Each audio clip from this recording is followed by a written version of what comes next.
Where are you this evening? I am home today. And home is where in the New York area? Yes. Excellent. Excellent. So what's going on in New York? Things coming back to life. It's starting to ramp up again. Little by little, hopefully. I mean, it's the city that never sleeps and is keeps on going. I'm looking forward to it as I see some friends of mine and sort of the music industry and entertainment field is slowly starting to open up. So I'm really excited about that. But yeah, we're still in a pandemic. So unfortunately, a lot is still on hold. Yeah, and as far as live performing goes, which I'm sure you desperately miss. Absolutely. I miss it so much. It's a big part of my everyday, a big part of my livelihood, of my every weekend. And to have that be taken away, it really was a downfall and a bummer. Yeah. But you're back in your environment and at home, so I'm sure that's there's the comforts that are around you. You were born in Queens and then raised in Fort Lee. What was that like growing up in Fort Lee, New Jersey? Um, Humble beginnings. I have very beautiful memories in Bayside, Queens, and being around with my parents and a one bedroom home and having music all around my father's equipment and his piano and his sheet music, and just seeing, two young people make the best out of a situation every day and being hard workers and doing what they could with me as well. And when they were in a better position to move to Fort Lee, New Jersey, for me, there was still that access to the city. So I very much connect with New York. I feel more in tune as a city girl because I was more in the city than I was home. Um, and it was Fort Lee, small town, very great community, great schools and whatnot. But as soon as school was over, I was in the city, whether I was in a studio session or trying to sneak my way into a jam session that was playing, or just wanting to be around music and culture, go to the park to play basketball, go to dance classes at Broadway Dance Center, right by where my mother worked by Columbus Circle. So for me, like to have New York City as my backyard was the best access as a kid, especially as a artist, musician growing up. So as far as your parents go, they sounded very creative. What were their official, did they have a day job or were they always in arts and entertainment? My mother had her day job, but both of them were, in fact, in the music. My father's a multi-instrumentalist, and he was gigging all over New York City just to, make ends meet and just be out there and being known as a musician. And then him and my mother both formed a 10-piece orchestra called Something Special, and that's when they started to really do all the nighttime events in the New York, the tri-state area, whether it was corporate events, private events, high clientele, lavish wedding events. And I was able to jump into that at the age of like 12, 13 years old. So even though my mother had her 9 to 5, she also had the nighttime job as well every weekend before I jumped in and took over. So yeah, that was my parents are definitely a team, and they did everything they could. What a great influence too. So she's Greek and he's Mexican. That's just a Hmm. wonderful melange that must have been very inspiring in so many ways. Thank you. Yeah, absolutely. I mean, being involved in very cultural, very loving. We both love to eat. They're very nurturing, family oriented. So definitely my parents were able to both bring many different colors and facets to the table. So um, I love both my family and the culture and how I was raised, especially music wise, and just being infused in all that. Definitely was a lot of fun growing up. So how did it all start for you? When did you know you really wanted to be in the arts and entertainment and all these disciplines? You are a singer, songwriter, musician, dancer, model. It's like the whole kitchen sink. How did this all start for you? I I can't really pinpoint an age where I could say, oh, when I was 5 and I saw such and such, I just knew and I said, boom, that's what I want to be when I grow up. It was being involved with both my parents, like I was mentioning, my father's instruments all over the place, walking all over his sheet music, being so intrigued and inclined with the elements that I was hearing and coming to grips and understanding, and really being a baby, not to sound cliche, but being born into a musical family, being born into the space that I was born into. And then the fact that music was a way for my parents to survive and to make a dollar, to be able to support me as a young kid. And my father, I always use him, I call him he's my Mr. Miyagi in music, because he would say, don't touch my stuff, okay? Don't touch daddy's headphones. Don't touch daddy's guitar. And of course, what do? I touch daddy's headphones. I touch daddy's guitar. He never forced me. He never threw instruments into my hand. He wanted to raise me to be in a position where I'm choosing it, that I'm interested and I'm going for it because something that I see or hear is pulling me energetically. And so when I asked my father, he just literally told me at birth how I gravitated to music, how I paid attention, how I was the quietest baby ever. My father would just have to play music and I never said a peep. And also just ways to sit down with my father. It was a way for him to ground me and to be my teacher, to be my professor, if you will. And that was our connection. And there is a lot of discipline that goes into music. And my father always was like, okay, keep practicing, you keep learning, be open to learning. And okay, you do something, good job, keep going. It was never like, oh, you're so amazing. It was, okay, cool, keep working on it. And it just intrigued me so much how it made me feel. Music makes me so happy. It really is the completion to the beginning, middle, and end of my day. And so my father has also shown me tapes where he's humming to me, and he said, he's like, oh, and as a baby, I would repeat what I would hear. So everyone just tells me all these wonderful stories that immediately they knew, okay, I think we have another musician in the family. And the older I got and started to understand more and more, I was very vocal on, I want to be an entertainer when I grow up. I want to sing. I love to sing. Can I sing? And it was never anything else. No plan B, no other option. Just music was my life from beginning to end. Oh, that sounds fascinating. So how did you get into actually learning to sing and play guitar and learn these instruments? Did you take any lessons, or was just you picked all this stuff by ear? All by ear, and watching my father, really just having that around me. I had the best access to music, and I'm very grateful for that. I have friends of mine, I know some musician friends of mine either have had support from their family. Other friends of mine, unfortunately, did not have the support from their family, and they had to kind of fetch for themselves. And my heart always goes out to that, because I didn't have that. I had nothing but support, but I had if this is what you want, work for it. And if we see you slacking, we're going to get on you. So there was still that, the discipline, like kind of my mother laying the law, but making sure that I was going in the right direction. And my father would just sit with me, and I listened to a plethora of music. So there wasn't just one genre I grew up on. It was soul, jazz, funk, Motown, the classical music, bossa nova, which I love so much. I listened to everything.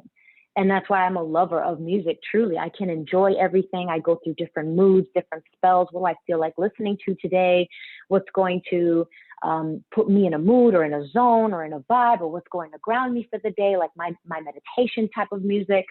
And the more that I became a student really of music, the more I pushed myself. I paid more attention to music than I did school, actually. I just couldn't wait to learn something new every day, whether it was book-wise or just understanding it by ear, and watching different artists on TV, whether it was on MTV, or watching different concerts, or going on YouTube, and really just being a student, learning, asking my father different questions, picking up the guitar, saying, teach me all the craziest jazz chords. I never just wanted to start from the beginning. I wanted to throw myself into the most impossible task. But just being very curious. I'm a very curious person. I still am to this day. And I am the type that when I put my mind to something, I will figure it out. I will learn it. And that's what keeps me going, you know, and keeps me happy that there's never an ending to this music journey. It's endless. It's continuous. And I love it so much because regardless of how much I've put or instilled my time and my energy into music, and I've done amazing things, I have my father's voice in the back of my head. You're still a student. You know, you never stop learning. So that's sort of also the humble piece to me as an artist and a woman and a musician, to continue being open and not block the lessons or any blessings coming my way, because you just never know where the next lesson is going to come from. So yeah, shout out to my father, for real. He's an amazing teacher, and he still teaches me to this day. Oh, that's fantastic. So aside from your parents being heavy influences, and you had so many different influences growing up, from classical to bossa nova, jazz, all of that, what particular artist did you follow as you were growing up and then have now inspired you? Oh my God, where do I start? Every time I get asked this question, I think it's the biggest paragraph I fill out when I'm on the computer, because yeah, I can keep going and going and going. It's not really specifics, but if I had to choose from every genre, like Earth, Wind and Fire, who just celebrated on Versus with the Isley Brothers. I was geeked out because I love Earth, Wind and Fire so much. So Earth, Wind and Fire, Herbie Hancock, Shaka Khan, Aretha Franklin, Celine Dion, Mariah Carey, Whitney Houston, Janet Jackson, of course, she's my everything, Michael Jackson, James Brown, Usher, Brandy, Sade, of course, all the classicals like Bach and Sergio Mendes, on the Brazilian side. Who else? Yeah. Dude, I grew up with Gloria Estefan, because that whole Miami sound machine. I cannot, I really am not kidding when I tell you I listen to everything. If I came from the era where it was still, my parents always tell me about this, but vinyls, shoot, I probably have a whole room filled with vinyls, because I'm such a fan, such a lover of music. Let me think, is there anyone else I'm forgetting that I listen to? I mean, even nowadays, Bruno Mars, love him. What a show. Oh, yeah, definitely. Yeah, love him so much. But I'm an old soul, so my heart and my ear is stuck in the past. Sometimes I have to, because I'm asked to perform in certain places where I have to sing top 40. I'm like, well, who's top 40? Because I don't listen to current music. But yeah, I'm such a fan and a lover of the classics. Oh, I forgot Frank Sinatra. Hello. George Benson. I mean, it's really endless. I can keep going and going. Really smooth entertainers who always made it look so unbelievably effortless. And it's probably rubbing off on you big time. Like, how do you perform this? It's like watching a magician, seeing somebody like yourself just taking on all these disciplines. And it's also visual for yourself as well. Yeah, absolutely. I mean, one of my biggest mentors, I grew up wanting to be like the female James Brown or female Michael Jackson, because I love how they're able to, like, their own gift is truly an instrument. And the fact that they understand, their understanding and knowledge of music is so expansive. They're not just, oh, I'm a singer, give me my mic. All right, boys, count me in. They understand the bass, the drums, the rhythm, the cadence. They understand sound and mix. And I'm so fascinated when they turn around. They'll be like, all right, boys, this is what I want. And they beatbox with their mouth. And they're able to have, I call it the musician language. They're able to speak that. And I'm like, you see, that's what I want to be, because I don't see that often, especially with women. And I want to be able to be respected, not only for my performance and my artistry, but the fact that someone can say, no, she's a true musician. She understands what we're doing. She's not just standing there with a mic. She gets what we're doing. She looks at us. She acknowledges us. She counts us in. She tells us what she wants. She calls out the keys. And I've always wanted to be a band leader, and I am today, because of those examples that I had growing up. I think you come close with Gloria Estefan, 'cause she was part of Miami Sound Machine and was was family for her. I think she really got the language of it. I've Mhm.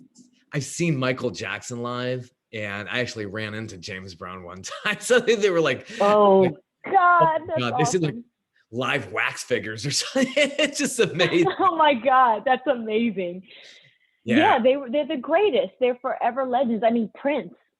Shoot, I Yeah, I mean, wish I could have seen him. yeah, they're the ones that I continue to still pull from. Whether they're here living or not, they're still Yeah. here with us.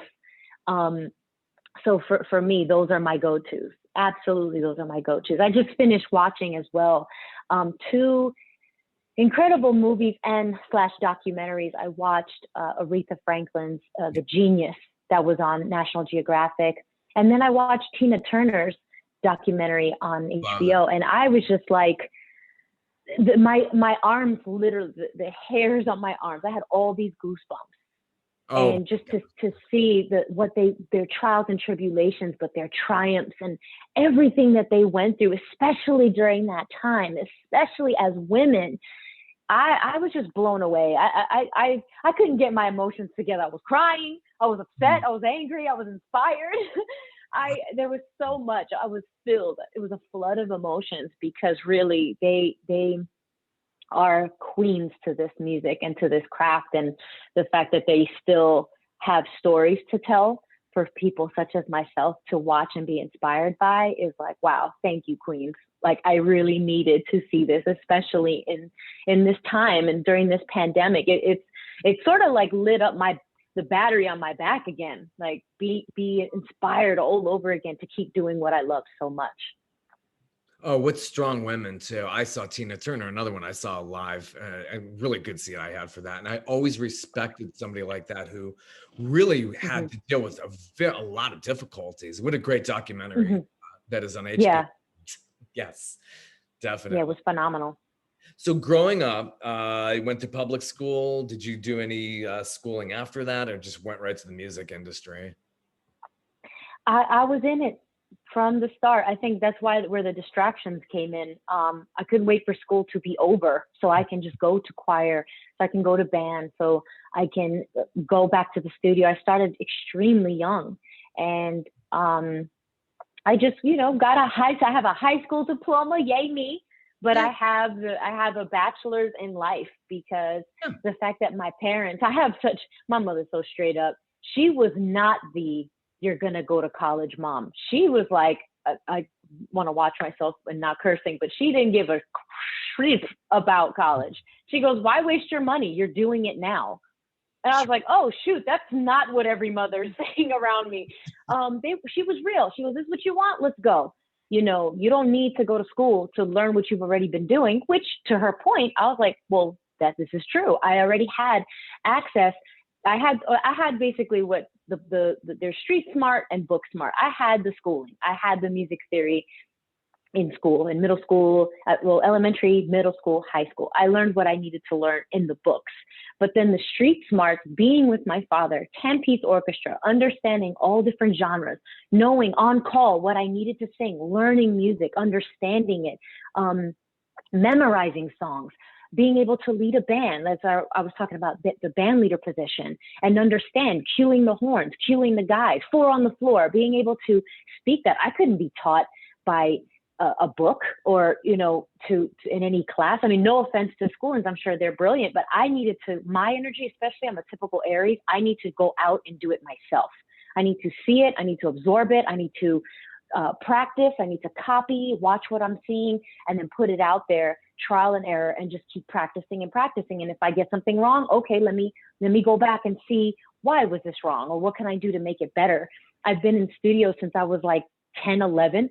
So not only do I understand stage etiquette and understanding my sound and making sure my wedges are right and my mic is right and my sound, the quality, and what do I need in my in-ears? I need more bass. I need more hi-hat.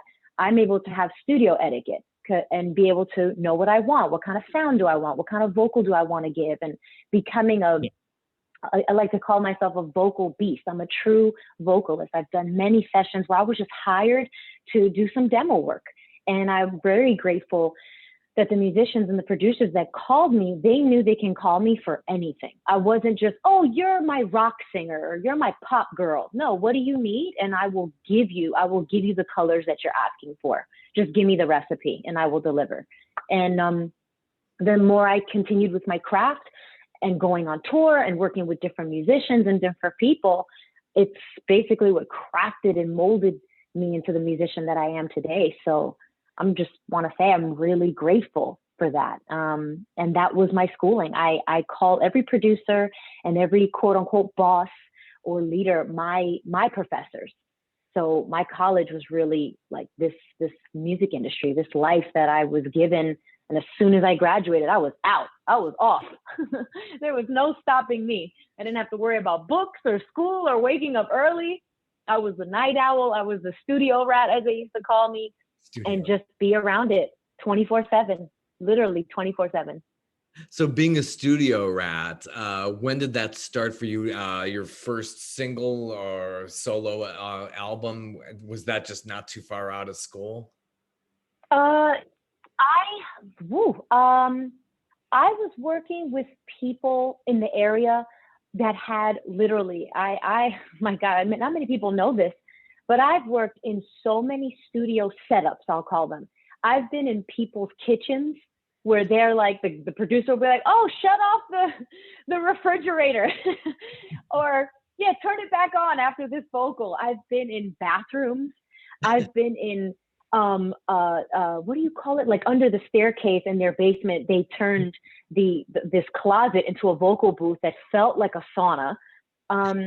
Great acoustics. So yeah, right. Great acoustics, and it was hot as heck in there. But you know, so I've really been through it all. And then I've been affiliated with the Sugar Hill Gang. They had a studio in Englewood, New Jersey. Englewood, yeah, Englewood or Ridgefield. I know it was one of the two. Englewood, New Jersey. I also had the pleasure of working with the Rough Riders. Dee and Wah, the CEOs of Rough Riders, they have a studio out in Yonkers. And may he rest in peace and power, but DMX, The Locks, Jadakiss, Dragon, Eve, I was around all of them. And being young and being called in to do a hook or give some background vocals, being affiliated at the time with Rockefeller. So I really have collected my stripes, my badges of honor, my street cred, being around, just working with whomever. And then it all circles back to my personal partner in crime, my producer who I've been working with since day one, Tyrese Jones, also known as Ty Jams, out from Ohio, Dayton, Ohio. And like a brother from another. And been working with him. So anytime that I had the opportunity or the time, I would fly out to him and be with him for weeks at a time. Sometimes I got to miss school. That was cool because my mom knew that I was up to something big. And if I needed to finish a project or I needed to finish a vocal, she didn't want to pull me away from that experience, but she'd be like, but when you get back, you got to pick up on your studies.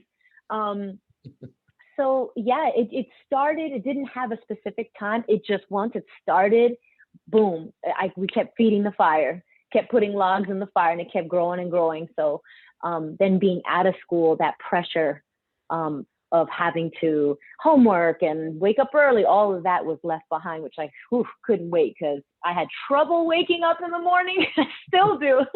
But yeah, just I have stories that go on for days and days and days. I mean, yeah, like how long is your program?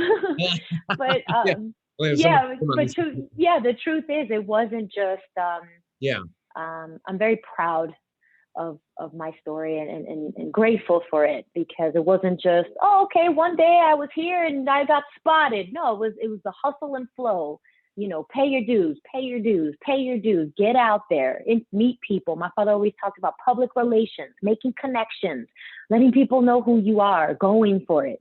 And yeah, that was the start, and it still is to this day. And I'm just really glad that people know me well enough, and my name is, humbly speaking, known and used, that people call on me. So once this pandemic lifts, man, I can't wait because the phone will be ringing off the hook. All bets are off. And I know you already have a lot of touring memories. Wyclef Jean is one of them. You have Mhm. stories about that? Oh yeah. Um, Again, each story is like, how much time do you have? I can give you the very short version, short and sweet, or I can go all the way back. Yeah, Wyclef Jean representing Jersey as well, Newark cat, but also New York. So we understood each other in that realm, you know, Brooklyn, but also Newark. Um, how did I meet him? Honestly, this industry is truly a small world. It's there, nothing's ever a coincidence. We all know each other in one way through somebody in one way, shape, or form. And I just remember someone had told me, I think he was a bodyguard or he was somebody's boy. You know, everyone they always got their boy involved with something. And he's like, oh yeah, you know, my man's Wyclef. I'm gonna go to his studio. I'm gonna create the connection.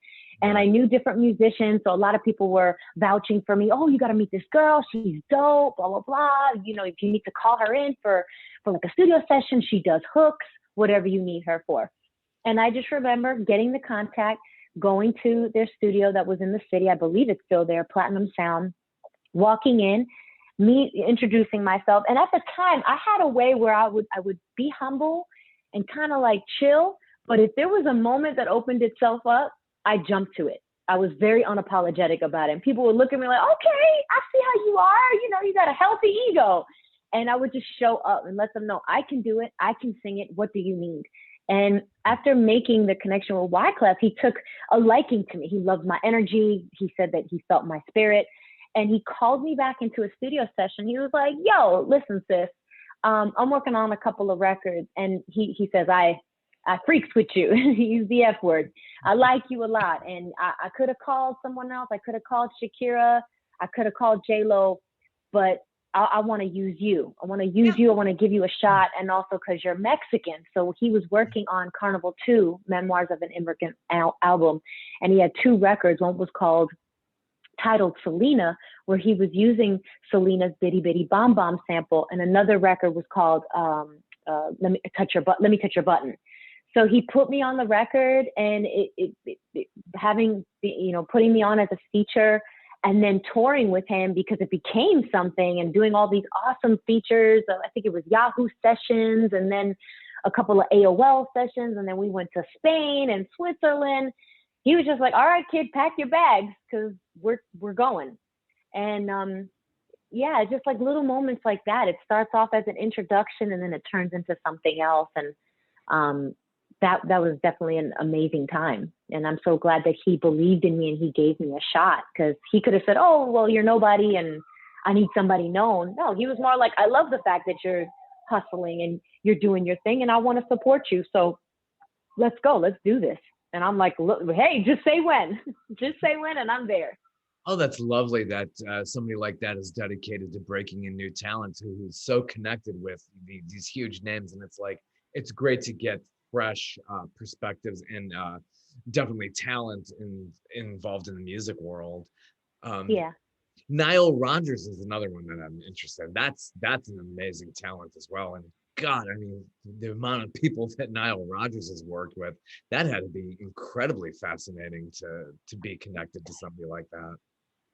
Absolutely. He truly is the creme de la creme. I mean, I remember the day that I received a call from an incredible musician, bass player, great friend of mine. His name is Jerry Barnes. And he is Nile Rodgers and Chic's bass player, incredible, phenomenal bass player, Yeah. producer. I've been in multiple sessions with him where I had the pleasure of meeting Roberta Flack, and Oh, just really cool. I'm always around brilliant people that yeah. have given me opportunities just to meet some incredible legends. So I remember he called me, and I think I was in the shower, Yeah. and I was spending time with my parents. And my mom was like, "Oh, your phone rang when you were in the shower." I was like, "Oh, okay.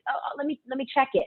And I just happened to put it on speakerphone, and I was checking my messages. And I remember Jerry's like, "Hey, how's it going? Jerry Barnes here. Hey, listen, give me a call back because I have this opportunity. I want you to come in and sing for Nile." And he was just so nonchalant. I'm like, who? Like at this moment, who's Nile? Like, cause he just said, "Yeah, Nile." Yeah. Okay. my mom being the nosy mother that she is, she's like, wait, Nile Rodgers? I'm like, Ma, I don't know. I just got the message. That's it. So now I'm talking to Jerry. He's like, yeah, Nile Rodgers and Chic. And for a second, it didn't ring because I'm just letting the man speak. Oh, sure. What do you need, Jerry? He's like a big papa to me, like an uncle. So I'm always I'll show up. What do you need? I'm the what do you need chick. And so he tells me, hey, show up. He gives me the time. He gives me the date. Boom, want you to come in, sing a couple of tunes. Okay, cool. Can't wait. Thanks, Jerry. I go in. My mom's like, so what happened? I'm like, oh, he wants me to come in to sing for Nile Rodgers.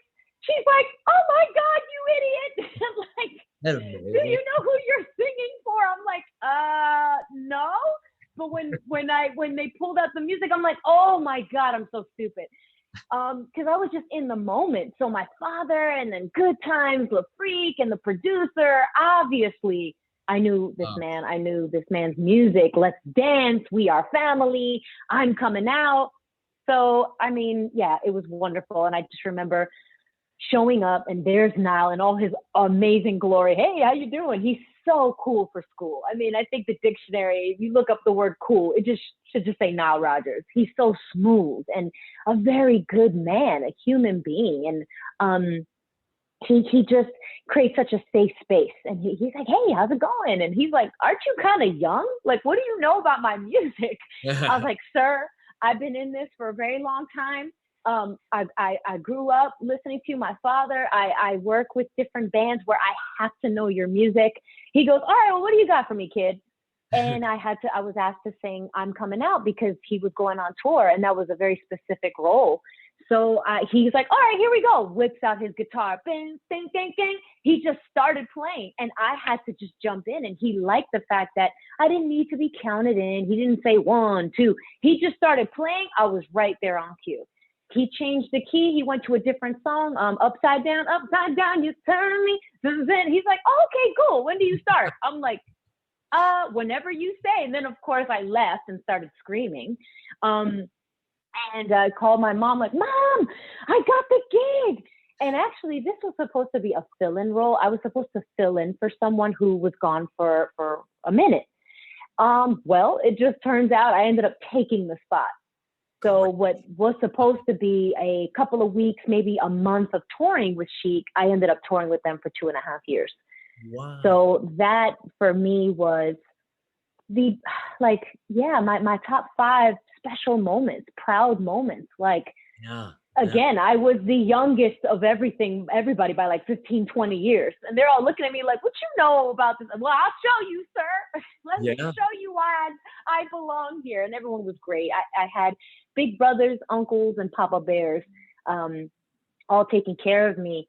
And it's about, I also love the fact that there's no babying. My father didn't raise me in that way. It was like, show up, show out, figure it out. There was no ABC, 1, 2, 3, let's spell it out. The music industry is about, you're either going to jump in or you're not.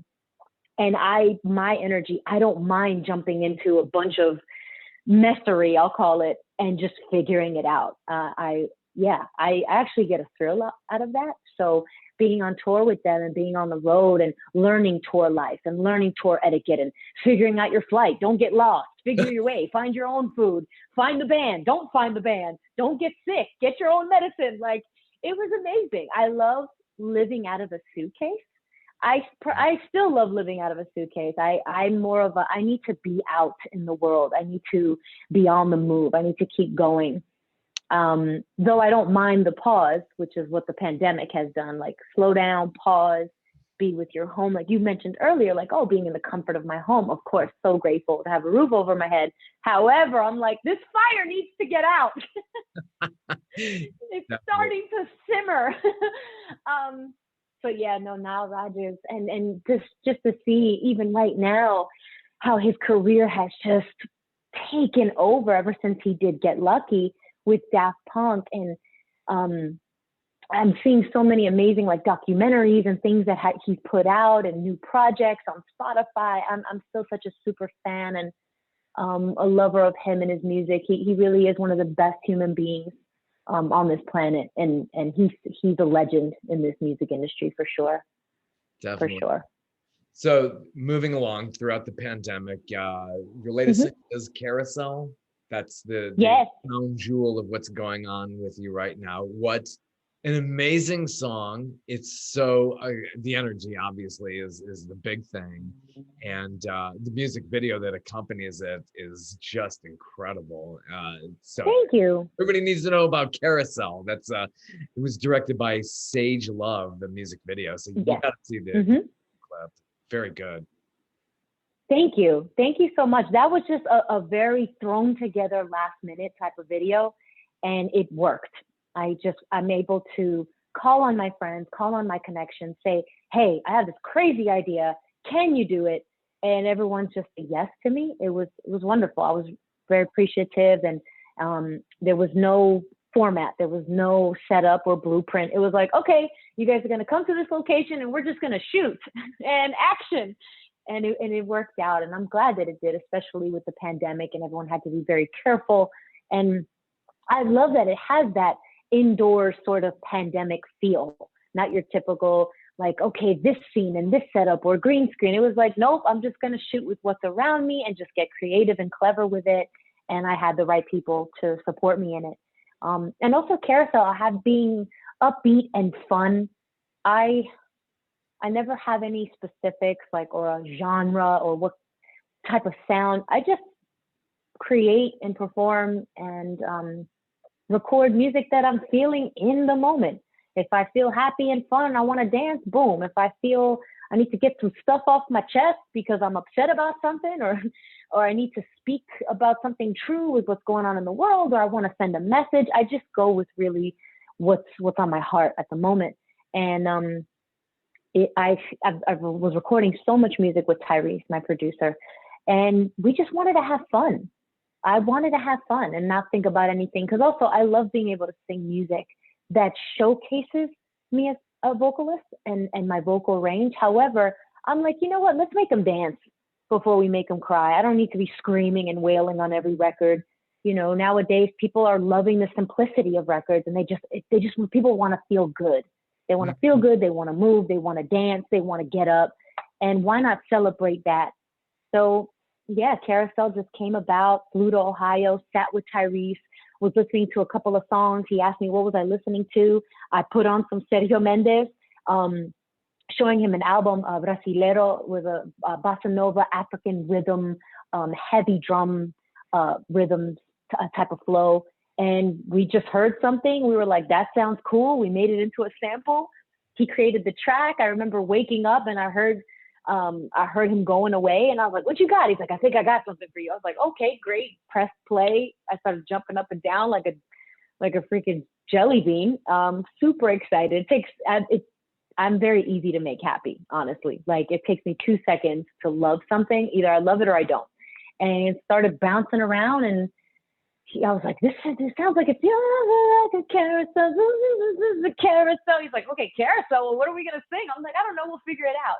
And it was just a free flow type of recording, just pop behind the mic, whatever words became very storytelling, esque type of vibe. And then my team heard it. They loved it. They're like, oh my God, let's roll with this. I was like, wow, this is so great. Cool. I mean, usually I get away from all the music I record, but the fact that it felt new and fresh to my team made me excited all over again.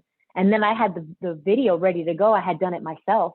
So I was like, oh, by the way, I have a music video. Oh, shoot. So I was sort of ahead of the game, being an artist, like sort of having my own production, being my own entity and being able to deliver as well, as opposed to waiting for teams or waiting for a label to say, okay, this is what we're going to do. I like to kind of have stuff already going on so I can be better prepared. And it fit. It was perfect. At least something to release during the pandemic once everything shut down. I'm so glad I at least had that in my vault. So I love that people are still responding to it and have been loving it and dancing to it and hitting me up, whether it's DM or private messages or whatnot. And yeah, I'm so excited about it. And I'm about to drop a remix to it as well, which I'm very excited about. So I can't wait till that comes out. Oh, came out at the right time. We need the pick me up through all this pandemic, and hopefully we're gonna get out of this. And the light is through the trees, and we're almost there, and we can see you live again, and you can I tour. know. Yeah. I know. I missed that. I mean, so much was on the books and set on the schedule, on the calendar. And then once everything shut down, it was like, oh boy, all right, well, let's revamp and Yeah. find a way to step outside of the box and while still trying to maintain and hold our head above water during this pandemic. So yeah, very excited. I mean, social media, I will think, if it wasn't for the internet and social media, I don't know what us artists and musicians would be doing, because we want to have access to the world, and our bread and butter and our everything is going out to perform. So at least we were able to have the internet to still support us through this. Yeah. Well, congratulations on Carousel. I think that's going very far, and great dancing in that video. It's just really, really gets you going. Definitely. Thank you so much. So Thank before you. this, you were on The Voice. What season Hmm. was it? Um, in the United States one Yeah. was season 6, Okay. and because I also did The Voice Mexico, which was Oh, okay. season 5, I believe. But yes, the US was season 6. Great. Team Usher, and you did very well throughout all that. What was it like being on Team Usher? I mean, it's Usher. He's one of my Yeah. people I mentioned with my influences and people that I looked up to, people that I listened to. I mean, Usher is incredible. Singer, dancer, musician, full-on entertainer and performer. And I respect him very much, especially for his gift. And I knew going into this show that I knew right away, oh my God, Team Usher for sure. And it was awesome. He was very communicative with the team. He liked having one-on-ones. He liked getting to know who each participant was on his team. And I admire him more than ever. I loved him obviously as a music influencer and a performer, but even just sitting with him and having talks with him, he definitely has left a mark on me, a very powerful mark on me. And for that, if there's anything that I walked away from were those moments with sitting down with Usher and having that one-on-one time. Yeah, he's just such a wonderful talent too. Very good vocally and visually, and in great shape. Wow. I mean, Mm-hmm. I Oh saw yeah, him he's once. all about the discipline.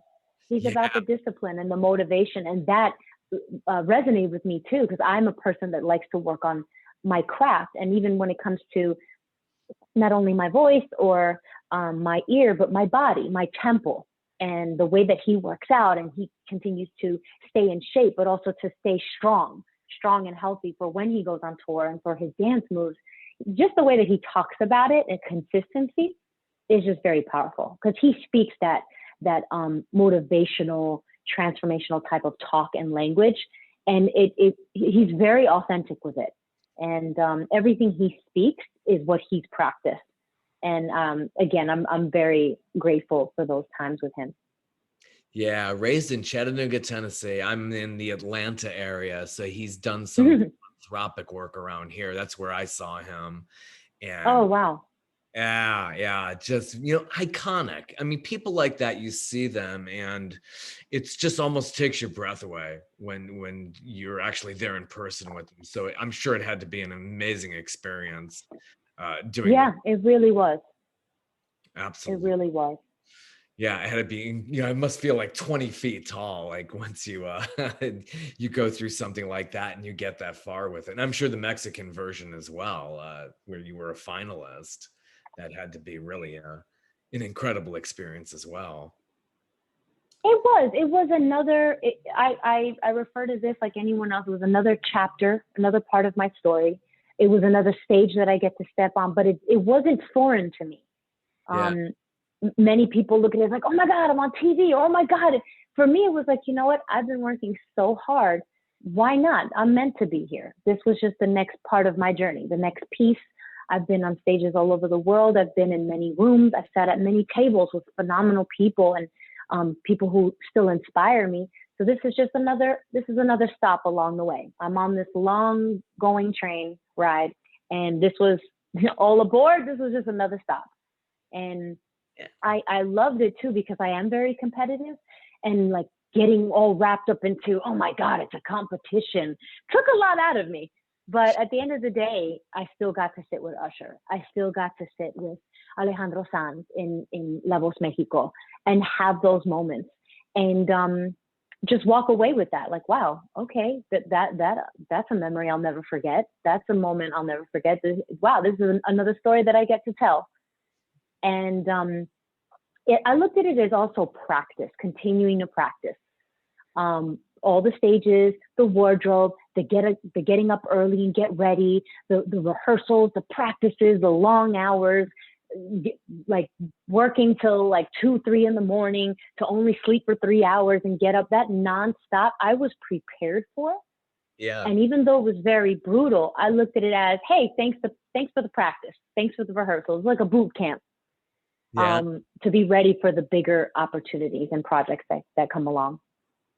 So speaking of projects, how long have you been recording? When was your first single and EP, and did that start just in the last decade or so?